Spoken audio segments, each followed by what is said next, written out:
만군의 여호와 하나님께서 아하스 왕에게 다시 말씀하셨다고 오늘 구약 본문인 이사야에서 말씀하고 있습니다. 주님께서 이사야를 통해 어떤 메시지를 대언하라고 하셨을까요? 주님께서는 이사야를 통해 아하스에게 이렇게 먼저 말씀하셨습니다. 너는 주 너의 하나님에게 징조를 보여달라고 구하라는 겁니다. 그런데 이 대언의 말씀을 받은 아하스 왕은 다른 반응을 보였습니다. 아닙니다, 주님. 저는 징조를 구하지도 않고 주님을 시험하지도 않겠습니다.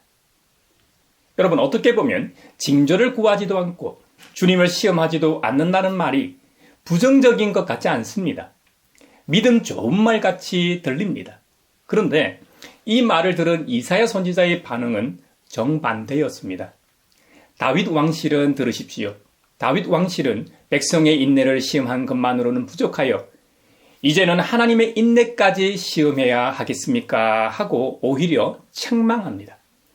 지난 시간에도 이사야 35장의 이해를 돕기 위해 역사적 배경 설명을 했습니다만 이사야 7장이 펼쳐지는 BC 8세기의 상황입니다. 아하스는 남유다 왕국의 왕이었습니다. 지금의 이스라엘 땅이 레반트 지역은 항상 이 메소포타미아 문명과 이집트 문명 사이에 위치하고 있었죠. 유라시아 대륙과 아프리카 대륙 사이의 완충지대이기도 했습니다.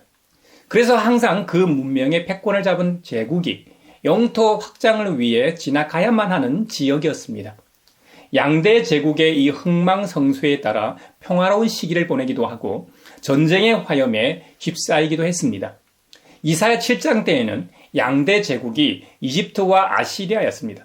아하스 이전에는 이집트나 이 아시리아 두 제국 다 국내 문제로 인해 레반트 지역에 관심을 가질 여력이 없었습니다.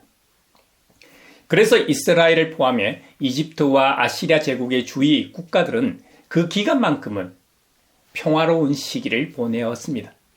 단순히 평화로운 시기를 보낸 게 아니라 정치, 경제적으로 상당한 번영을 누리게 됩니다. 특히 북이스라엘은 역사상 가장 부강한 시기를 보내고 있었죠. 그 시기가 여로보암 2세가 통치하던 바로 그 통치 기간이었습니다. 반면에 종교 도덕적으로는 매우 타락한 시기였다고 지난 시간에 언급했었습니다. 이 양대 제국 둘 다 국내 문제를 해결하고 나니 다시 국외적으로 관심을 돌리게 됩니다. 그런데 문제가 하나 발생했습니다. 이집트는 아프리카에서만큼은 절대 군주로 원래 자리를 회복하고 있었지만 아시리아는 이 바벨로니아라는 새로운 세력이 부상하고 있어서 그것도 신경을 써야 하는 상황이었습니다. 그래도 아직은 우리가 아는 바벨로니아가 아니었기 때문에 견제는 하되 그렇게 국력을 낭비하면서까지 신경을 써야 하는 정도는 아니었습니다. 이 시기가 바로 BC 745년 디글랏 빌레셀 3세가 아시리아 제국의 군주로 즉위한 시기였습니다. 그래서 아시리아는 다시 레반트 지역에 영향력을 행사하기 위한 서진 정책을 펴게 됩니다. 이 소식을 듣고 아시리아를 대항하기 위해 BC 735년경 아람과 북이스라엘 동맹을 맺고 아시리아의 이 서진 정책에 맞서게 됩니다. 북이스라엘과 아람 동맹에 남유다가 합류하라는 이 외교 정책에 남유다가 그 제안을 거부하고 친아시리아 정책을 펴자 가만히 있지 않았겠죠. 상대적으로 남유다가 북이스라엘이나 이 아람보다는 약소국이었기 때문이죠. 이것이 그 당시 국제 정세였습니다. 이사야 7장 1, 2절에 보면 남유다 왕 아하스가 다스릴 때에 아람 왕, 지금의 시리아 지역입니다. 아람 왕 르신이 북이스라엘 왕 베가와 함께 예루살렘을 치려고 올라왔습니다. 시리아 군대가 에브라임에 주둔하고 있다는 말이 다윗 왕실에 전해지자 아하스 왕의 마음과 백성의 마음이 마치 거센 바람 앞에서 숯불처럼 흔들렸다고 기록하고 있습니다. 이 하나님께서 이사야를 통해 아하스에게 말씀하십니다. 너는 정신을 바짝 차리고 침착하게 행동하라고 일러주십니다. 그들은 타다가 만 두 부지깽이에서 나오는 연기에 지나지 않기 때문에 두려워하거나 겁낼 필요가 전혀 없다는 겁니다. 이런 상황에서 오늘의 본문 내용이 등장합니다. 여러분, 두려워하거나 무서워하지 말고 너의 하나님에게 징조를 보여달라고 청하라는 겁니다. 하나님께서는 북이스라엘의 멸망을 예언하고 아하스와 남유다 사람들에게 그에 대한 굳은 믿음을 가지도록 요청하십니다. 구약 이스라엘 백성들처럼 오늘날 우리들도 무수한 대적들에게 둘러싸여 있습니다. 저마다 처한 상황은 다 다르지만 어찌됐든 구약과 비슷한 상황에 처해 있습니다. 구약 시대로부터 예수님이 활동하셨던 2000년 전에도 중세 시대와 종교개혁 시대에도 지금 우리가 살아가고 있는 현대에도 다른 형태의 무수한 대적들에게 둘러싸여 있다는 사실입니다. 하지만 성도들은 하나님의 백성인 이상 궁극적으로 대적들에 의해 망하는 일은 결코 없습니다. 왜냐하면 하나님은 자기 백성을 지키고 보호하시기 때문이죠. 그러므로 시대를 막론하고 성도들은 가장 먼저 하나님의 도우심을 의지해야 합니다. 하나님 외에 다른 것을 의지하는 것, 그것은 결코 온전한 것도 안전한 것도 아닙니다. 결국 하나님 외의 것들은 우리로 하여금 흔들리고 비참한 자리에 떨어지도록 하며 수치와 부끄러움, 후회와 탄식을 안겨줄 것입니다. 그러므로 우리는 오직 하나님을 의지해야 합니다. 그러면 살 수 있습니다. 그러면 굳게 설 수 있습니다. 아무리 많은 대적이 우리 앞에 와도 무수한 공격을 해와도 승리하는 인생을 살 수 있습니다. 그래서 하나님께서는 10절에서 12절에 남유다와 아하스 왕이 살 길을 말씀하십니다. 이에 아하스는 어떤 반응을 보였을까요? 앞서 성도는 오직 하나님만 의지해야 한다고 말씀했는데요. 남유다 왕 아하스는 그렇게 하지 않고 징조도 구하지 않고 하나님을 시험하지도 않겠다고 말했습니다. 그래서 이사야 선지자가 다윗 왕실은 백성의 인내를 시험한 것만으로는 부족해서 이제는 하나님의 인내까지 시험하냐고 책망했던 것이죠. 그리하여 나온 것이 임마누엘 징조 예언이었습니다. 임마누엘 징조는 처녀가 아들을 낳을 것이고 그 이름을 임마누엘이라고 하게 될 것이라는 예언이었습니다. 이 임마누엘 징조 예언은 남유다 아하스 시대와 직접 관련된 이야기이면서도 동시에 궁극적으로 하나님의 아들, 우리의 유일한 구원자 예수 그리스도의 동정녀 탄생을 예언한 것이기도 합니다. 그러므로 본문은 놀라운 하나님의 사랑을 확인시켜 줍니다.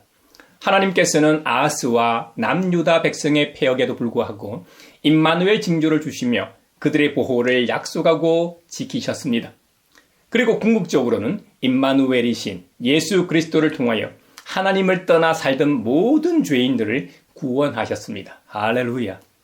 그 구원은 지금 여기에 있는 우리에게까지 해당하는 구원입니다. 그러므로 성도는 항상 이 하나님의 사랑을 기억해야 합니다. 또한 어떤 환난 가운데에서도 베푸신 은혜에 감사하는 삶을 살아가야 할 것입니다. 믿음의 형제자매 여러분, 우리 하나님은 언약에 신실하신 분입니다. 때론 우리가 종종 하나님의 말씀에 불순종하고 때로 하나님을 잊고 살기도 하지만 하나님께서는 결코 주님의 자녀된 우리를 잊거나 포기하시지 않습니다.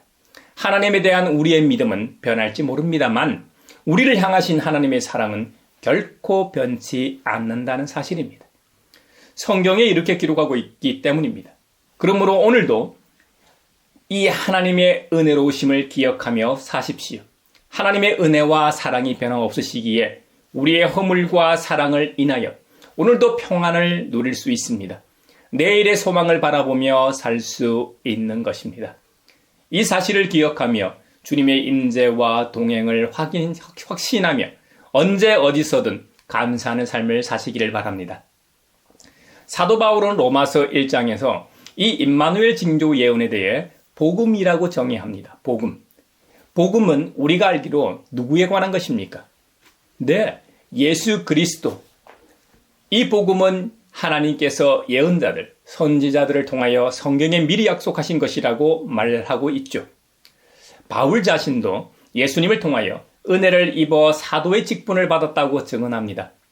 바울은 자신에게까지만 머무르지 않고 우리 자신도 그런 사람이 되어야 된다고 권면합니다. 여러분도 그들 가운데 들어있어서 예수 그리스도의 부르심을 받은 사람이 되었습니다. 할렐루야.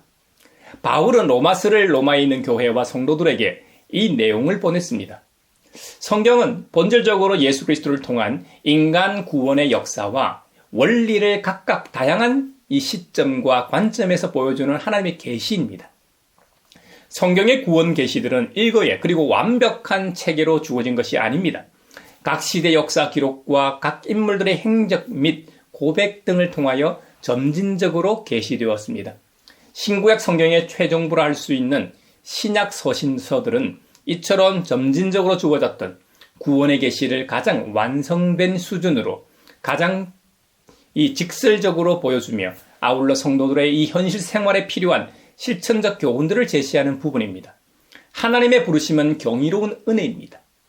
우리가 원한다고 해서 불려지는 것이 아니기 때문이죠. 오직 하나님께서 불러주셔야만 가능합니다. 이전에 우리는 사망의 그늘 아래서 허덕이고 있던 존재들이었습니다. 어디서 와서 어디로 가는지 갈 꼴 몰라 하며 방황하던 우리를 하나님께서는 영원한 생명으로 부르십니다. 이것이 그리스도인들에게 있어서는 변화와 성숙의 첫걸음입니다. 여러분, 변화하면 가장 먼저 떠오르는 사람이 누구입니까? 네, 바로 사도 바울입니다. 바울은 예수님을 핍박하던 자에서 예수님을 전하는 전도자로, 선교사로, 사도로 변화되었습니다. 여러분, 바울이 간절히 원해서 사도가 되었나요? 바울이 원해서 선교사가 되었나요? 아니면 바울의 자유로운 결단에 의해서였나요? 아닙니다. 바울은 예수님을 부정하고 예수님을 믿고 따르는 성도들을 핍박하던 반대자였습니다. 그런 바울에게도 부르심에 대한 특별한 체험이 있었습니다. 잘 알려진 대로 초대교회 그리스도인들을 핍박하기 위해 열심히 살던 자였습니다. 그러다 다메섹으로 가던 길에서 자신이 그렇게 핍박하던 주님의 부르심을 듣고 회심하게 되었죠. 부르심은 우리를 변화시키는 힘이 있습니다. 부르심은 전적으로 하나님께로부터 비롯된 것으로서 그분 자신의 선하시고 기쁘신 뜻에 따른 결과입니다.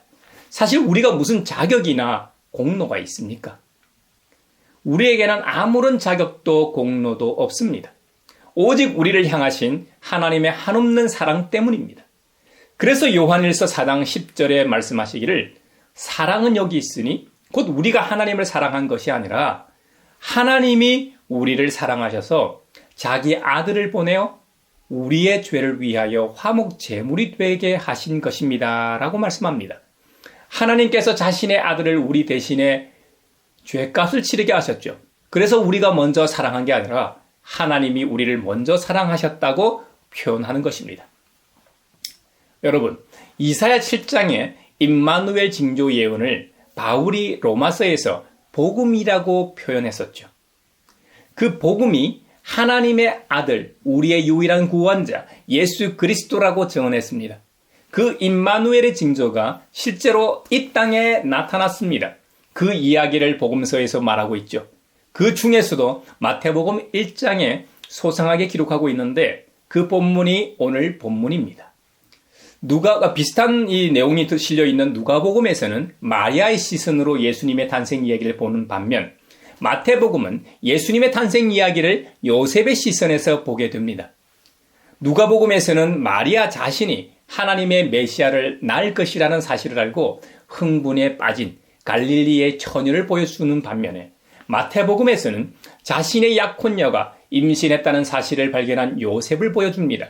성경에 직접적으로 기록된 이야기를 한번 알아보죠. 마리아와 이 요셉이라는 선남선녀가 약혼을 하고 같이 살기 전에 마리아가 성령으로 예수님을 잉태했다고 기록하고 있습니다. 아주 놀라운 이야기이죠. 당시 마리아의 남편 이 요셉은 의로운 사람이었기 때문에 약혼자에게 부끄러움을 주지 않으려고 처음에는 그냥 조용히 파혼하려고 했다고 성경은 기록합니다. 그런데 말이죠. 요셉이 이렇게 생각하고 있는데 주님의 천사가 꿈에 그에게 나타나서 말합니다. 20절 이하인데요. 다윗의 자손 요셉아 두려워하지 말고 마리아를 내 아내로 맞아들여라. 그 태중에 있는 아기는 성령으로 말미암은 것이다. 마리아가 아들을 낳을 것이니 너는 그 이름을 예수라고 하여라. 그가 자기 백성을 그들의 죄에서 구원하실 것이다. 라고 성경은 기록하고 있습니다. 이 모든 일이 일어난 것은 주님께서 예언자를 시켜서 이미 구약에 말씀하신 내용입니다. 바로 그 내용이 오늘 구약 본문인 이사야 7장 14절 말씀입니다. 보아라, 이 동정녀가 잉태하여 아들을 낳을 것이니 그의 이름을 임마누엘이라고 할 것이다 하신 말씀을 이루려고 하신 것이다. 임마누엘은 번역하면 하나님이 우리와 함께 계시다는 뜻이다. 할렐루야. 그래서 요셉은 잠에서 깨어 일어나서 주님의 천사가 말한 대로 마리아를 아내로 맞아들였습니다. 하지만 아들을 낳을 때까지는 아내와 이 잠자리를 같이 하지 않았다고 성경은 기록합니다. 이후 아들이 태어났을 때 요셉은 그의 이름을 천사가 일러준 대로 예수라고 하였습니다. 마태는 성경에 기록된 그 이야기를 그 자체만으로 받아들이기를 요구하지 않습니다. 이스라엘 역사 전체의 관점에서, 그리고 좀 더 특별하게는 뒤이어 나오는 예수님 자신의 이야기의 관점에서 이 탄생 이야기를 살펴보라고 요청합니다. 하나님은 언제나 이스라엘 역사 속에 현존하셨습니다. 그 안에서 일하셨습니다. 많은 경우 매우 놀라운 방식으로 일하셨죠. 여러분 한번 생각해 보십시오. 탄생 이후의 나머지 이야기가, 그리고 그 이후로 예수님이 이 세상과 이 세상에 셀 수 없이 많은 사람에게 미친 영향이 예수님이 정말로 성령의 특별한 행위를 통해서 잉태되었다는 사실을 더 그럴듯하게 만드는가요? 아니면 그 반대인가요? 이것은 모든 사람이 각자 대답해야 할 질문입니다. 그러나 마태는 우리가 거기서 멈추기를 원하지 않을 겁니다. 마태는 예수님이 누구셨고 누구신지에 대해서 우리에게 더 많은 내용을 알려주려 합니다. 임마누엘이라는 이 이름은 그 누구에게도 주어진 적이 없습니다. 아마도 이는 감히 상상할 수 있는 것보다 훨씬 더 많은 의미를 한 아이에게 부여하기 때문일 겁니다. 그 말은 하나님이 우리와 함께 계시다라는 뜻입니다. 마태복음 전체가 이 주제를 뼈대로 삼고 있습니다. 마태복음 맨 끝에서 예수님은 이 세상 끝날까지 자신의 백성과 함께 계실 것이라고 약속하십니다. 할렐루야. 하나님께서는 자기 백성과 함께 하시는 분입니다. 하나님은 멀리서 간섭하시는 분이 아닙니다. 언제나 적극적으로 움직이시며 때로는 가장 예기치 못한 방식으로 일하십니다. 그리고 하나님의 행동은 스스로의 힘으로는 어찌할 수 없는 궁지에 빠진 사람들을 구출하는 것을 목표로 합니다. 따라서 하나님은 주도적으로 행동하시고 사람들이 생각하지도 못한 일들을 행하십니다. 아멘.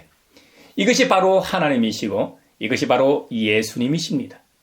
그리고 이제 마태는 그분들의 이야기를 우리 앞에 펼쳐 놓습니다. 오늘날에도 여전히 인간의 가능성이 한계에 다다랐을 때 우리에게 오셔서 자신의 약속을 성취하십니다. 강력한 사랑과 은혜로 새롭고도 놀라운 활로를 제시해 주시는 분이 바로 하나님이시고 예수님이십니다. 사랑하는 믿음의 형제자매 여러분, 바로 하나님이신 이 예수님과 함께하는 은총의 성탄절이 되길 바랍니다.